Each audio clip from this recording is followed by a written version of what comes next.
Morning, everybody. Thank you for attending this morning's TriStar webinar. This morning we have Andrew Leedy with us. Andrew actually helps identify and understand business needs of potential clients. He clearly demonstrates how PTC software solutions help fix needs and provide business value. He works as a team member of the Virtual Center of Excellence to answer technical questions.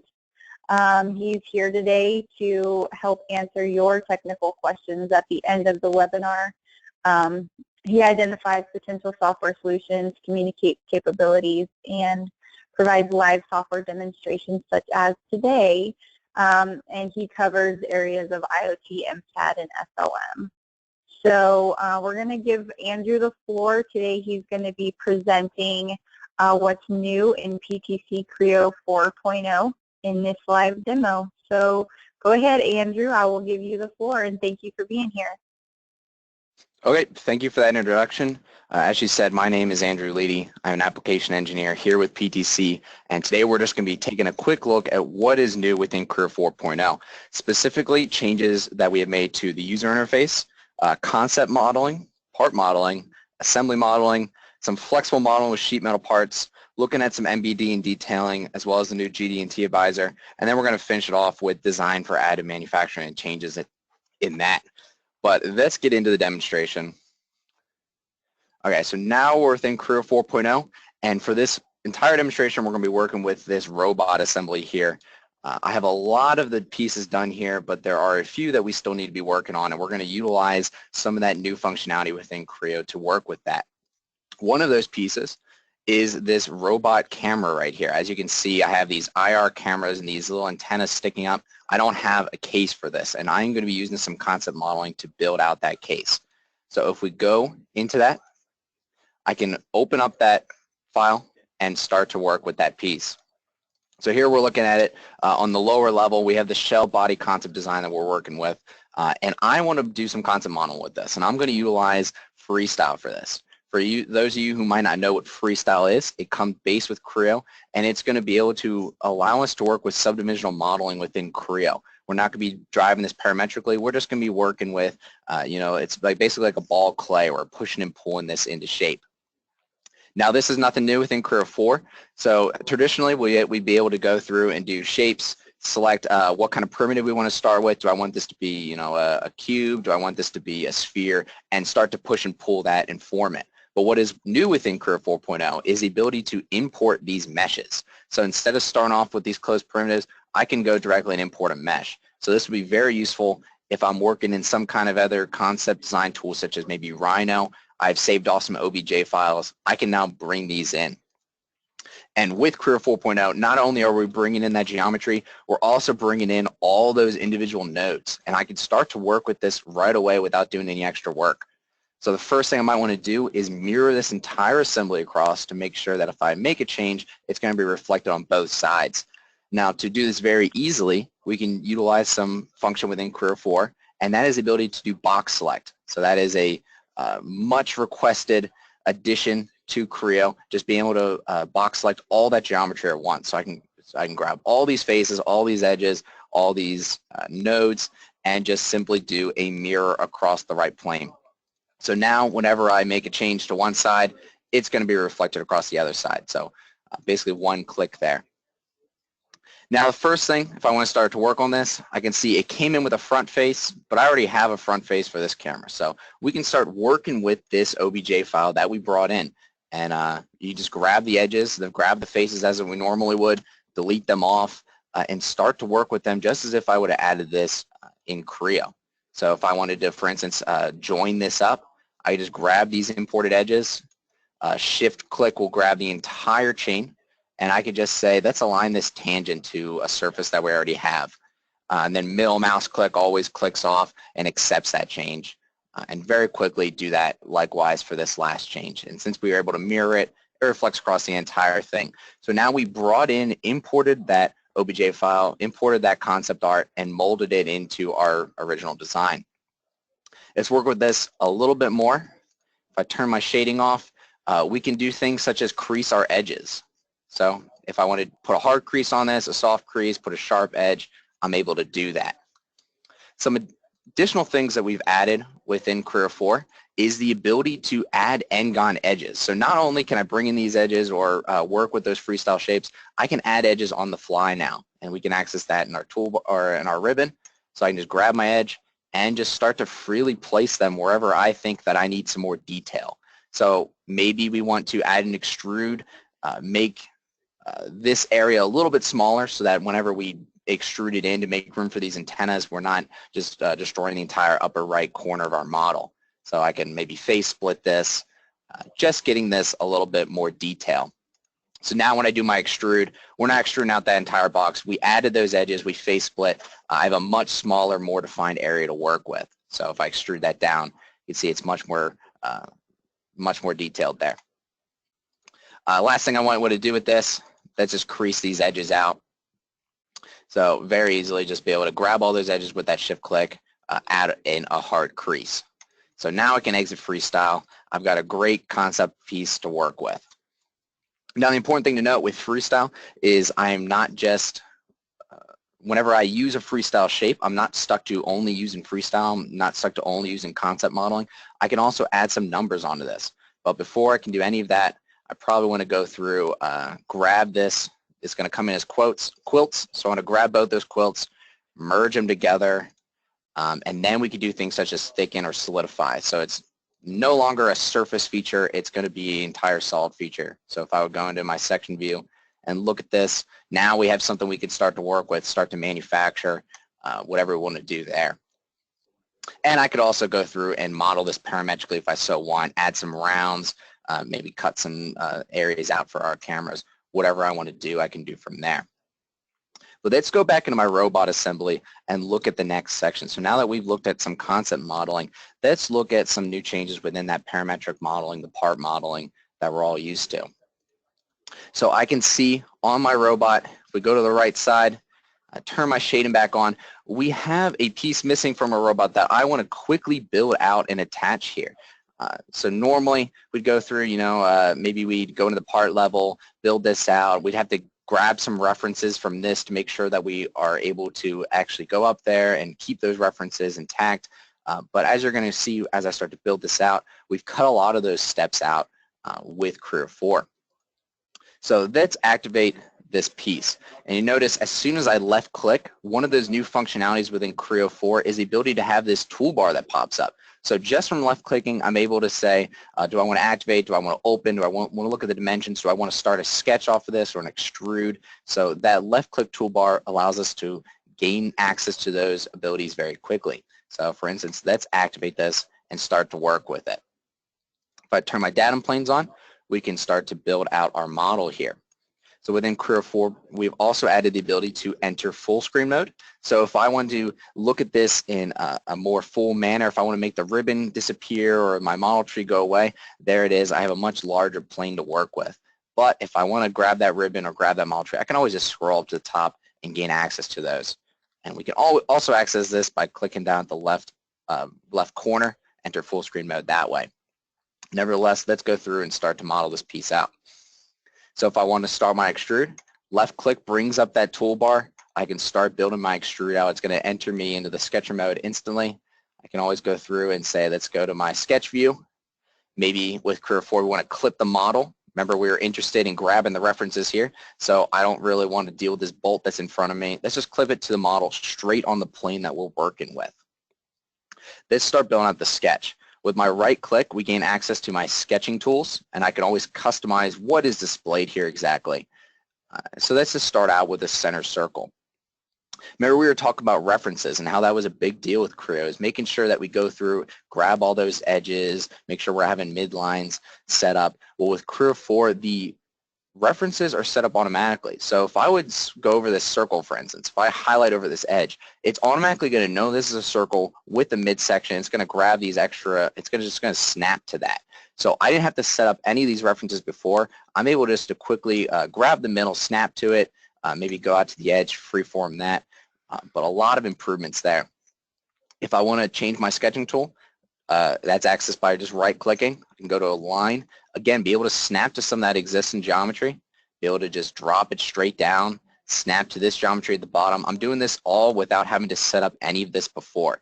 So quickly, very quickly being able to improve my sketching ability. If I want to delete line segments, I might go to my right click. I see that delete line segments is not on my sketching tools. That's no problem. As I said before, we can always go to my ribbon, grab that new feature, and just utilize that. Ribbon goes away. I can get back into full screen mode. Let's quickly go through, add some dimensions onto this so that this is parametrically driven, and then right click, we can get out of our sketching. Now we're in the extrude. Now we're just going to build out this extrude, and we can freely drag this around. With Creo 3, we could always shift drag it to a certain edge. So if we want to make sure that we're always driving this extrude to that edge of that holder over there, it could be very easily be able to do that. That way, if I do a design change, I know that I have confidence I'm not going to have to go back and redesign this. But with Creo 4, we've added the ability to do a side 2. So if I do a side 2, not only can I before you'd have to be symmetrical, would have to extrude out the same way. Well, now I can either have this extrude out in the other direction in a different number, or I can cut into this. So a lot of different ways on how we can do the extrude now. So now if this is okay, we can always middle mouse click that off and select that shape. And if I want to mirror this across, very quickly grab my mirroring tool from my ribbon, mirror that across my datum, and now I build out that part. If we want to look at this piece a little bit better, maybe that's pretty good for now, but I want to work on this on a part level, get a little bit more detail of this. Again, left click brings up that mini toolbar. We can access the open file from there and get into the part level for that. Now we added some additional functionality with how we can put in some planes. So maybe I don't want to start my sketch at the center or the edge or on any of these faces. I want a mid plane that goes and grabs these bolts. It's a mid plane between this datum plane and the side over here. Well, if I select two of those faces and I add a plane, you can see mid plane is that new option within Creo 4. So now I can set up my designs in a much smarter way. I don't have to have them driven to any of those features. I can set them up to be driven between some planes or some edges. But now, again, it's left click, grab the extrude feature, and let's go in and start building that out. Again, I can enter my sketching mode, maybe turn my datum planes off so it's a little bit easier to see what we're doing, and start to build out the rest of this model. Again, with Creo 4, if I right click, I can access my sketching tools, but maybe this specific feature I'm looking for is not here, but I know that I'm going to be accessing that a lot. Well, we've added some additional customization options with Creo 4. So if I go in, I can customize everything that's going to be on this toolbar. So if we're looking for something like a center rectangle, you can easily search for that, find that, drag that over, and place it on my tools. But I already have it over there, so we're not going to place that for now. So now, if I went through and said, okay, I want to set a rectangle, it's here, I could very quickly grab that and build out my model that way. Set up some numbers for that. Again, with the right click, we're able to exit very quickly. Again, with the shift drag, we can drag to existing geometry. So if I'm concerned with actually adhering to this surface, not only is it going to put it at that length, it's also going to change the entire geometry to match what is existing. If I go through, add my side 2, again, I'm only just really using my mouse to do everything here. And very quickly be able to build out that, not having to have any cuts to do any of that, just off of one extrude feature. We can go further with this. So if I want to go and add in some offsets, that's a new ability within Creo 4. I can say exactly how much I want this to be offset of where I placed it. So if I want this to be 0.25 off, flip the direction, or keep it how it was, I can place that. So again, being able to really cut down on how many features are going to be in our model tree. Everything we just did right there is within that Extrude 3 feature. Now I want to look at one more thing with this part. If we go to the top,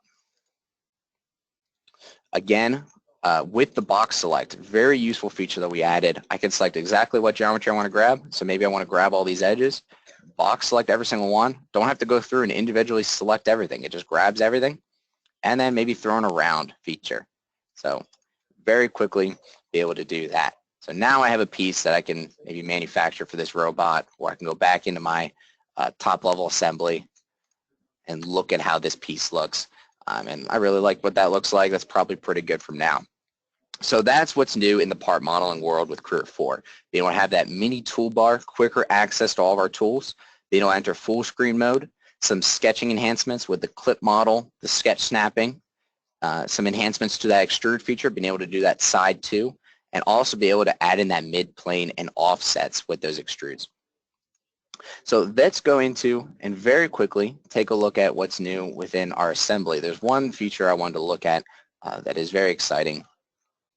So if we go into my camera here, my wireless camera assembly, let's open that entire thing. You can see the feature that we built out before. Might want to go through, hide that feature off just to see what we have underneath, because we're concerned with the IR cameras that are hidden for now. So I have one IR camera in this assembly. I want to place the other one mirrored across, but I might want to have more control over how this mirror would happen. So traditionally, I'd grab my IR camera, I'd say that's mirror across a certain plane.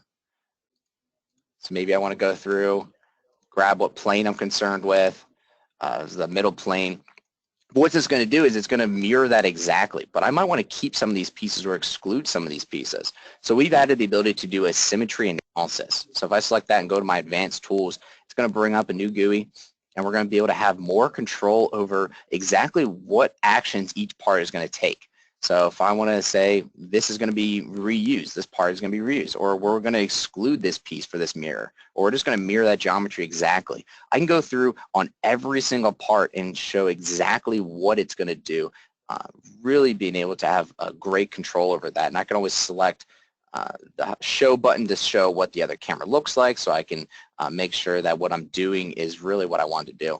And I can always go through and with this model graphics be able to show exactly what is happening. So I can say, okay, what is the mirror geometry? What is the reused geometry? Go through and investigate all that. And then I can always go through and have control over exactly how this is going to be named.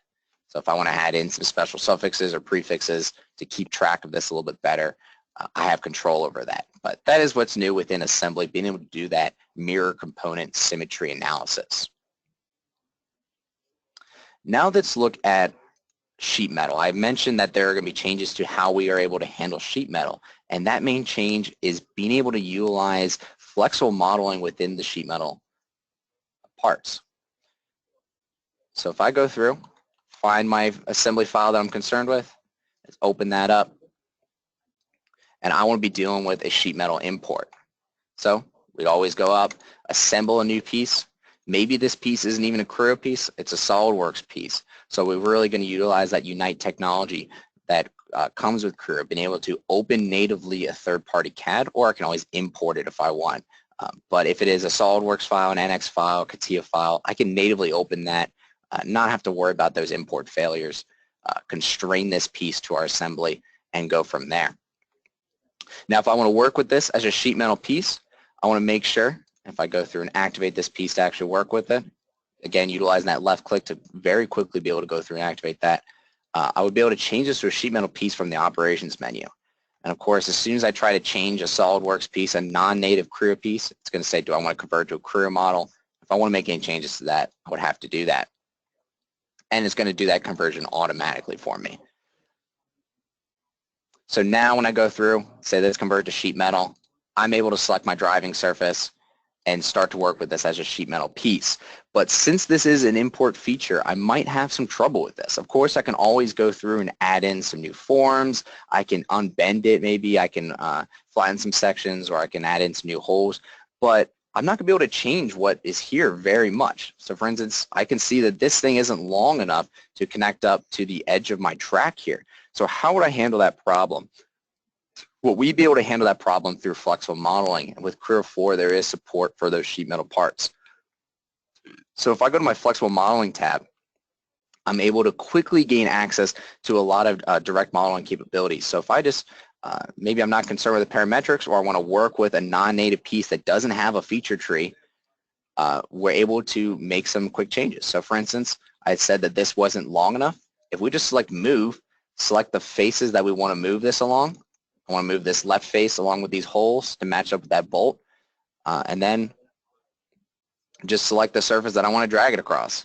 or however I want to do that. So if I want to go through and say, okay, well, let's move it. Let's move this face. Let's move that face. Let's grab these holes, move it along a certain direction. I have all the capabilities to do that. So I want to say, again, I didn't grab the edge, but get my point. We're able to move that.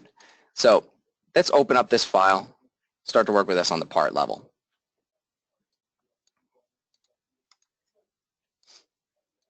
So again, we're able to do some additional things. So not only would I be able to move features, I could also just erase features. So if I want to go through and say, I don't want these holes down here anymore, I can go through, just quickly grab those, or maybe I want to add in some more in a pattern. So again, let's move this really quick.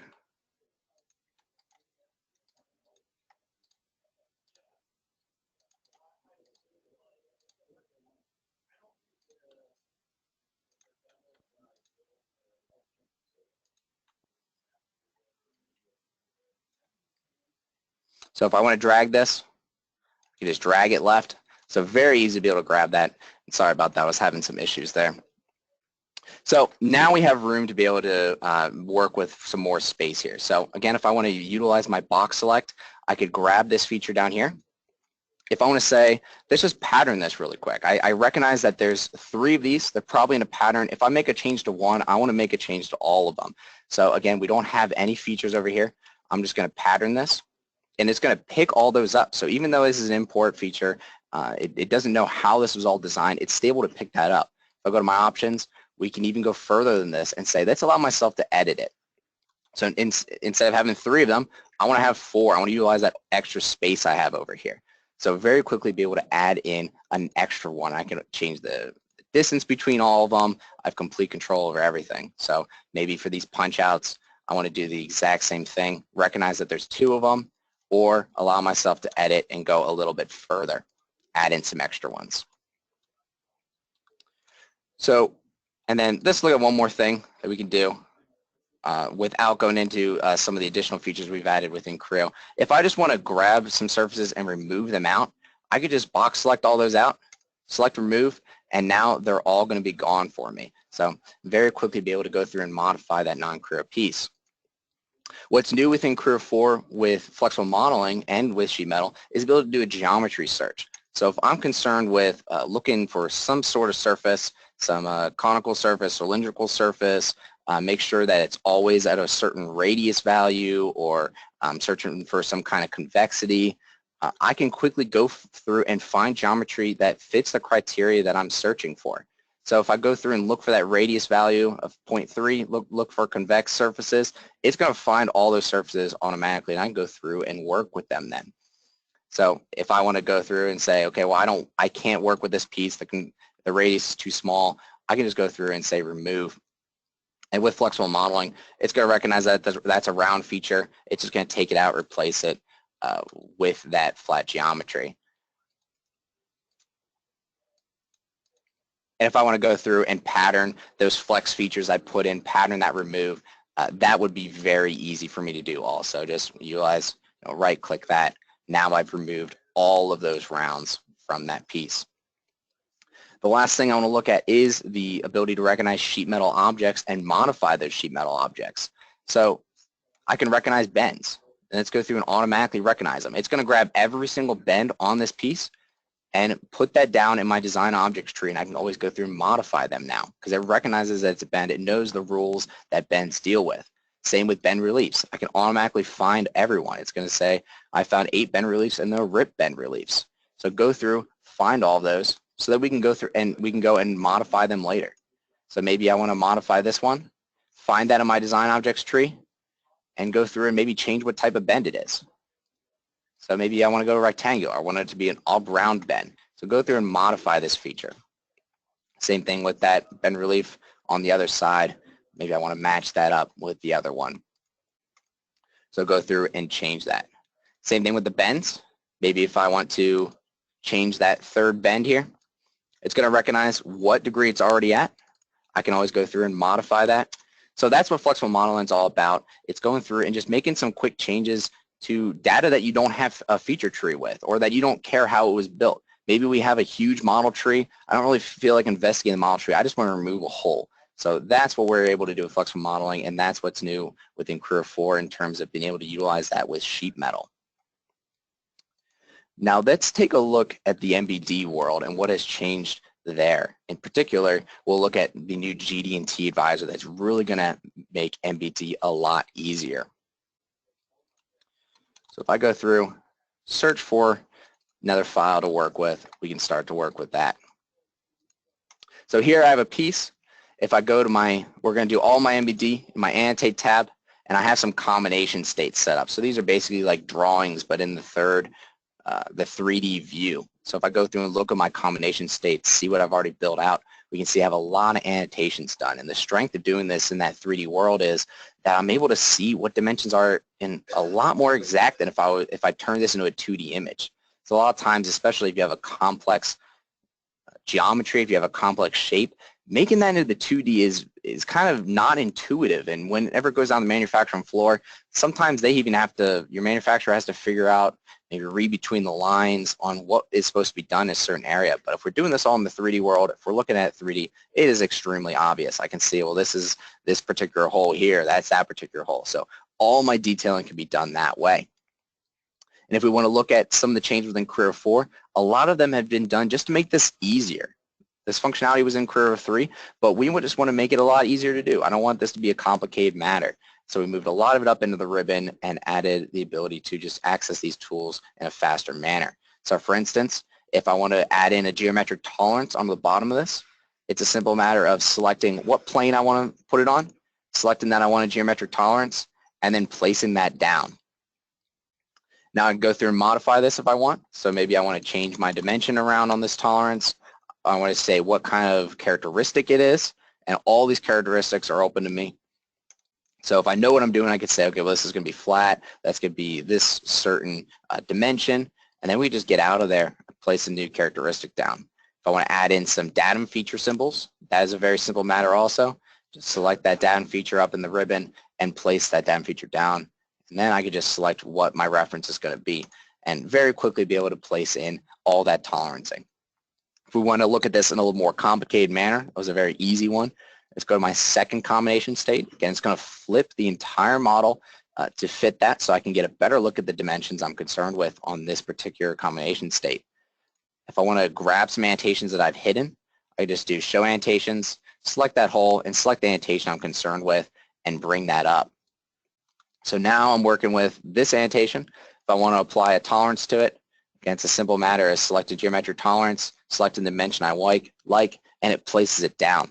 And you'll notice that it just copies the last one I did. So if I want to quickly tolerance a lot of things, that could be done. But if I want to go through and modify it, that is also something we could do. So if I want to say, maybe this is a hole, I want to add in some symbols here. We have a large symbol library. So I could say, okay, well, that's a diameter. Maybe I'm concerned with putting in a certain modifier for that shape, whatever we want. Maybe I want a different characteristic. I want this to be perpendicular. Maybe I want a datum feature on the inside of the squares. I can place that in, or I can just place the datum feature symbol off to the side or below it as I did before, and always selecting what references I want to put that with. So very quickly be able to apply those dimensions. Let's look at one more for this particular model, or for this particular combination state. Again, show annotations, can bring that one up that I'm concerned with, drag it off to the side, and start to work with it. If I want to add in a tolerance, it could be very easy to do that. I could just add in maybe a simple plus or minus tolerance. I can control how many decimal places that tolerance is going to be, how many decimal places my actual number is going to be, my actual dimension is going to be. Maybe throw in some text. So maybe there's 4 of these holes. So I could just say 4 times those holes. It will add that suffix in for me. And then I can go through, put in some tolerance for that. And if I want to add in some text on the tolerance, that's also something we could do here. So maybe, again, I want to very clearly make it clear to my manufacturer that we're putting 4 holes into this. We can do that. If we go to my third combination state, just to finish this off, we can go through, maybe modify this last one or add in a tolerance to it. So if I have a dimension already set and I add a tolerance, it's going to automatically fit to that particular plane.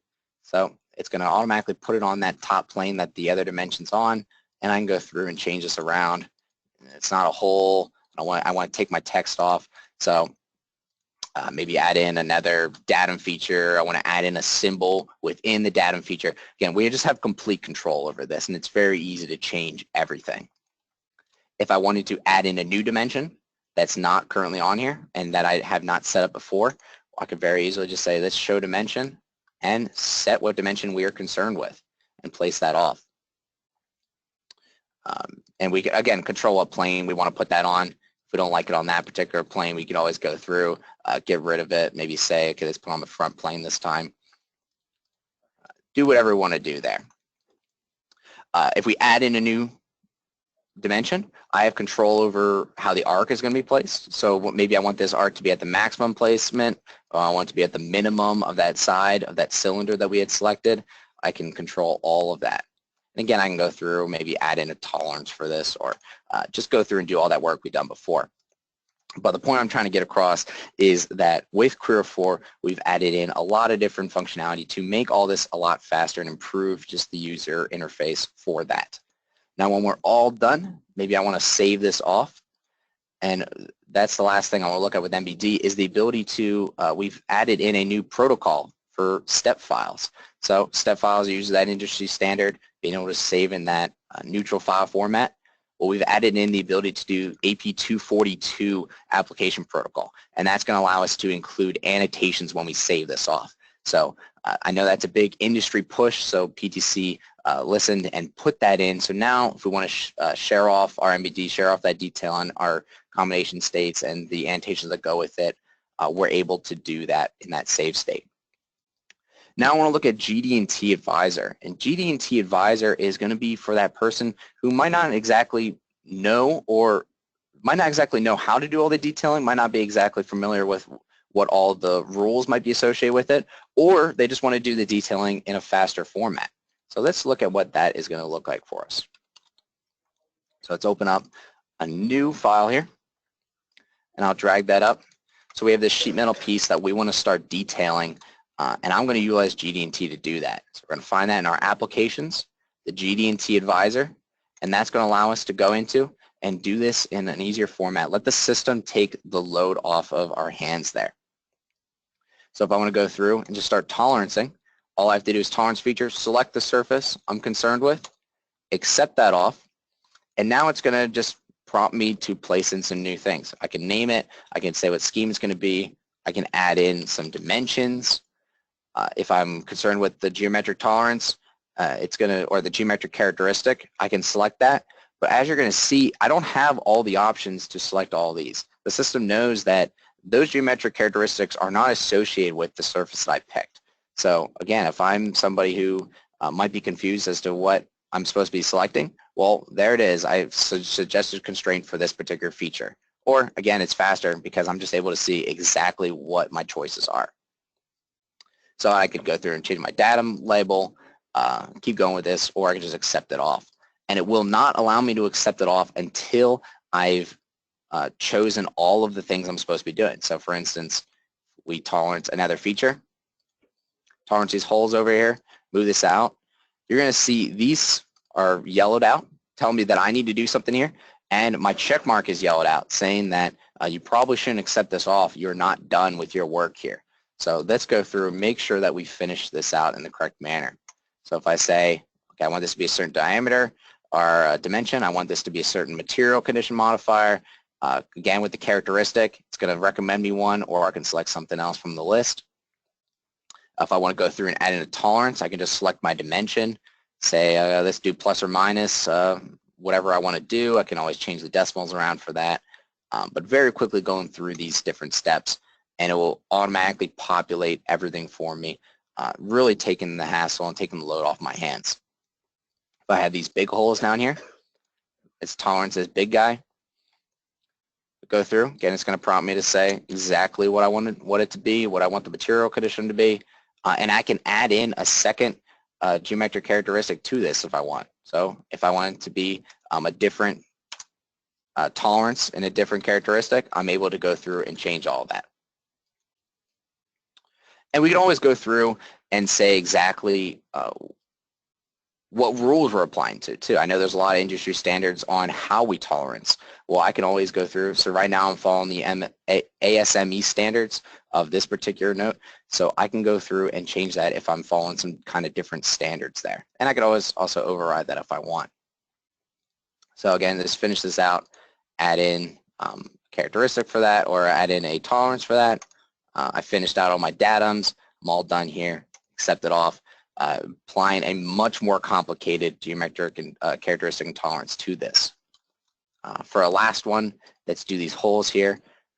There's a few of these that I might be concerned with. As I can see, there's 8 holes here. I can select that particular characteristic and tolerance. I can give this another value independent of everything else, associated characteristic with it, material condition modifier for it, and have it all populate for me. And you're going to notice I have my advisor tree down here. We haven't looked at that yet because I haven't made a mistake. But the first mistake that I made was, okay, well, I have a 0 tolerance value for this, and that is not allowed. So if I'm confused as to why this popped up, I can always go through and do more help. And Creo is going to walk me through why this message popped up and what I might need to do differently. And right now it's just telling me you can't have a 0 tolerance value. So if I find that annotation, I can edit the dimension. It's automatically going to put me into that area where I can select my tolerance and very quickly apply that. I can change those values if I want. But otherwise, it's really stepping us through this entire process. If I want to check my work at any time, I can always show and hide my constraint states. So as you can see, green is going to be fully constrained. I can see what's unconstrained still or partially constrained. And as I'm going, just check my work, make sure that I've covered all my bases here. When I send this to my manufacturing guy, he's not going to be confused as to what he's supposed to do in a particular area. I'm confident that I have fully constrained everything and added in annotations. So that's what's new within Creo 4 in the MBD and GD&T world. Now, in the last section, we're going to be looking at simulate and additive manufacturing. So if I go through, find a different model to work with, we're going to be working with a finger on that robot arm that we had brought in. So I can go through. This is one of the fingers on my arm. There's going to be 2 of these, and that's where it's gripping whatever we're doing. And maybe I've gone through and done some analysis, and I want to 3D print this. So I've said, how much mass is this thing taking up? I've gone through and said, well, maybe for the 3D printing, I really want to cut down the mass. I'm using a lot of material here that I can eliminate. Well, let's go through and make a change for that. So first thing we might want to do if we want to eliminate material, I want to just blow this entire thing out. So instead of just saying it's up to a certain level, let's just cut that extrude all the way through, and let's add in some lattices. And that's what we put a lot of work into in Creo 4, is being able to utilize the lattice for simulation and additive manufacturing purposes.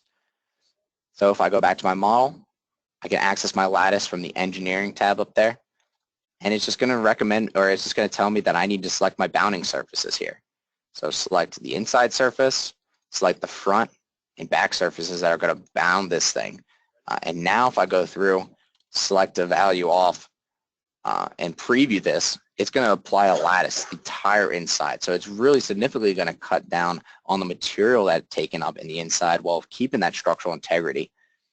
And I have a lot of different ways on how I can form the lattice. I can say exactly what beams I want to keep. If I want to remove dangling beams that are just hanging there in space, not actually doing anything. And as I'm going through, I can keep checking my work, see, well, maybe I had dangling beams that were popping out. They're gone now. I've reduced some of those beams on the inside by removing the horizontal beams, just going through and making those changes.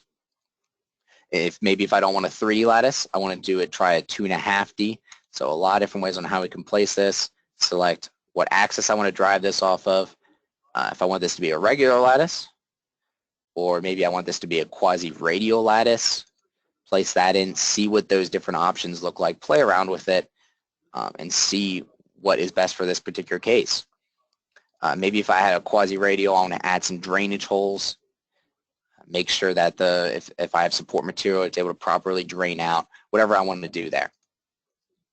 But let's go through, let's just select that regular 3D shape that we had started with, and that's what that guy's going to look like here, and go from there.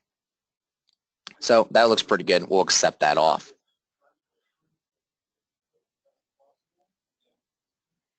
So now that I've added a lattice, well, that's all good, but I want to make sure that I'm still able to keep up with those engineering standards that I had met before. Maybe I'd ran some simulations on this piece when it was a full piece, and I had decided that it's supposed to meet some certain standards. I want to make sure that I can still meet that. So we would be able to go through and utilize Simulate for this purpose. Now, before I do any simulation with lattices, it might be a good idea to go back through, modify this, and say, well, let's simplify the geometry. So now when it does a simulation, it's going to do it in a simplified format. It's not going to take nearly as long because those lattices can add some additional time to those simulations that I might not want to wait around for. Before I do any simulations, I would all need to edit the materials of this. So we have a large library of materials to choose from. I go to my plastics. We just pick from one in the list and use that for our simulation purposes.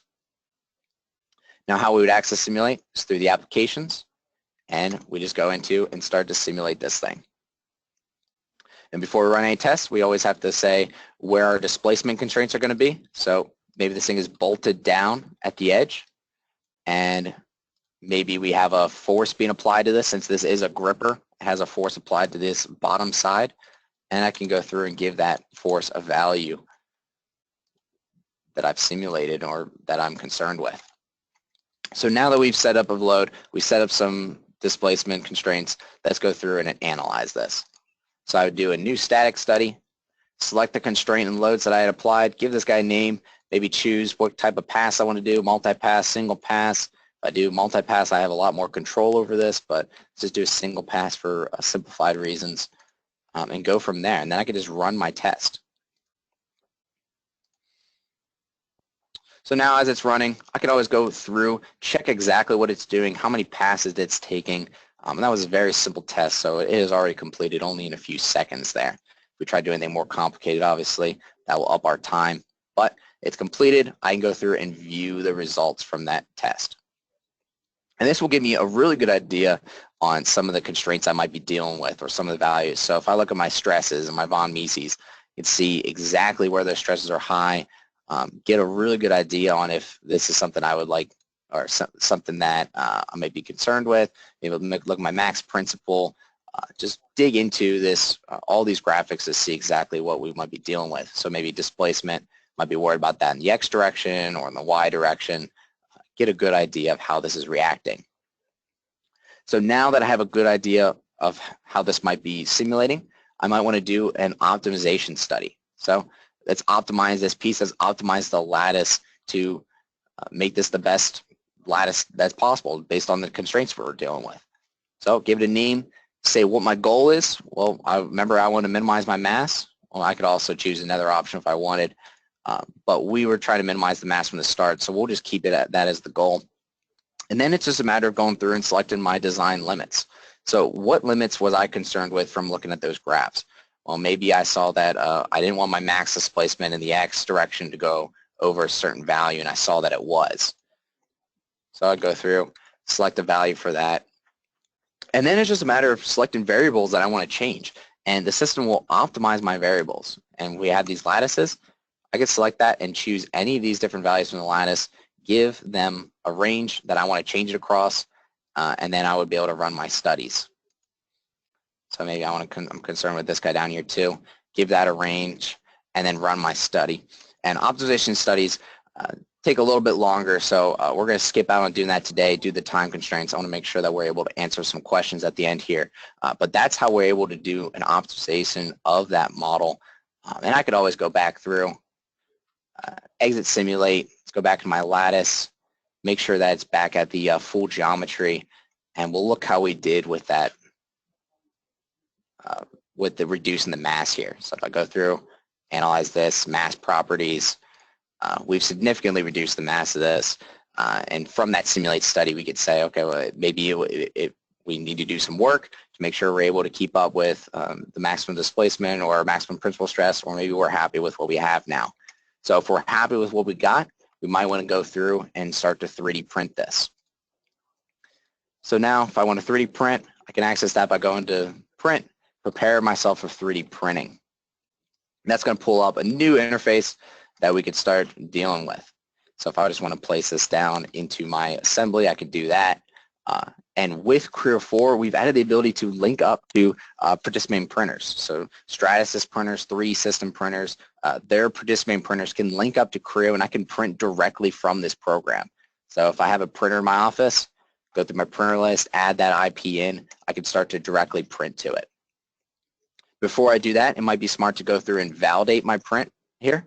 So if I select that finger, I can compute a minimal wall thickness that might be associated with my printer or a tolerance that I'm looking for, and go through and make sure that this thing is actually printable and that I'm not going to have a failure, because the worst thing to do is go through and have a 5-hour, 10-hour print only to find out that something was wrong and that you need to go through and do a redesign. It's wasting a lot of time, especially if you're trying to keep your printers up 24/7.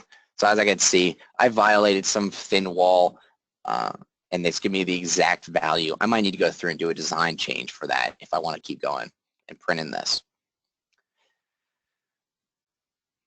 If I want to preview for 3D printing, I could always go through and say exactly how it's going to build. I can click this model to see what each layer is going to look like. I can display my support material, see how that's going to build out if I have a printer that builds with support material. Or I can just print, go back to my tray. Again, participating 3D printers might have the ability to change the color and the surface finish directly from here. I'm not linked up to one that has the ability to do all that, but if you are, those options would be available. And again, if I don't have a participating printer and I just want to print this as an STL or save it off as an STL, of course, I can always go through and save it off as I normally do. But really just add in some additional functionality to make sure that I can go through and validate my print jobs. So that's really what's new within Creo 4.0 in terms of adding in that lattice structure, being able to simulate that, as well as the new 3D print capabilities to connect with Lattices and 3D Systems printers. And that is all that I have to show you today with what's new in Creo 4.0. So I think we can take some questions here. We have a few minutes at the end if there's any questions that are coming through. Awesome job. Thank you so much, Andrew. I went ahead and typed to the audience that they can put some questions in here. We don't have anything coming up right now, so I'm just going to send everyone a couple of links here. Since Andrew did such a good job, you might want to try out Creo 4 for yourself. So I just gave you the 30-day free trial link there on our website. And today's recording will be posted on TriStar's Resource Center, which I'm also sharing the link here. I'll get it up there in about 30 minutes, so you can watch that again, share it with team members, and you can always just check out our time-limited offers too. I'll provide you all the link as well.